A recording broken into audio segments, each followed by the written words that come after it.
સુરત શહેર crime branch પોલીસે વિસ્તારમાં 18 વર્ષ અગાઉના ધાડના ગુનામાં નાસ્તા ફરતા આંતરરાષ્ટ્રીય ગેંગના ગુનેગારને મધ્યપ્રદેશના ઇન્દોરથી પકડી પાડી કાયદેસરની કાર્યવાહી હાથ ધરી છે।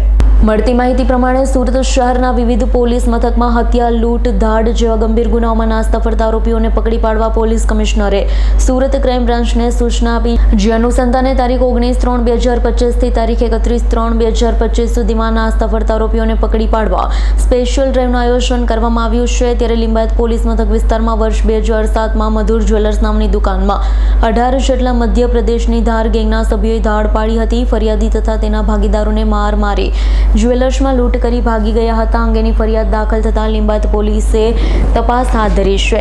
છેલ્લા 17 વર્ષથી નાસ્તા ફરતા આરોપી ધર્મેન્દ્ર કાંતિલાલ સોનીની પોલીસે ધરપકડ કરી છે।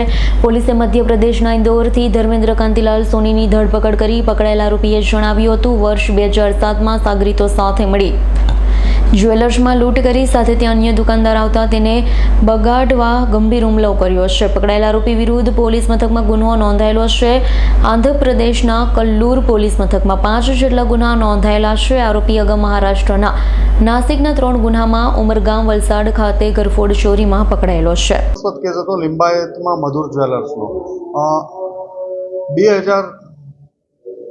2007ની સાલમાં એક લિંબાયત પોલીસ સ્ટેશનમાં મધુર જ્વેલર્સમાં એક સાંજના ટાઈમે 15 થી 20 માણસોએ ધોકા, પથ્થર વગેરે હુમલો કરી અને મધુર જ્વેલર્સમાં લૂંટ કરવાનો પ્રયત્ન કર્યો હતો અને એમાં લૂંટમાં 8.5 લાખ જેટલી લૂંટ કરીને આ લોકો નાસી ગયા હતા। આ કેસમાં મધુર જ્વેલર્સમાં જે મેઇન આરોપી પકડવામાં હતો ધર્મેન્દ્ર કાંતિલાલ સોની અને સુરત પોલીસની ટીમે જે જાંબુઆ મધ્યપ્રદેશનો રહેવાસી છે એને ટેકનિકલ અને હ્યુમન ઇન્ટેલિજન્સના આધારે ઇન્દોરથી આઈડેન્ટિફાઈ કરી અને એક ટીમે પકડીને લાવવામાં આવ્યો છે। આ સુરત ક્રાઇમ સિવાય અન્ય ઘણા બધા રાજ્યોમાં પણ વોન્ટેડ હતો। ખાલી આંધ્ર નેલ્લુરમાં જ આના વિરુદ્ધમાં 2015ના 4 ગુના દાખલ થયેલા છે અને એના વિરુદ્ધ હજુ તપાસ ચાલુ છે અને લિંબાયત પોલીસ સ્ટેશનને સોંપવાની આગળની કાર્યવાહી કરવાની। Bureau report S9 news Surat. અમારી તમામ માહિતીથી અપડેટ રહેવા માટે જોડાયેલા રહો S9 ન્યૂઝ સાથે।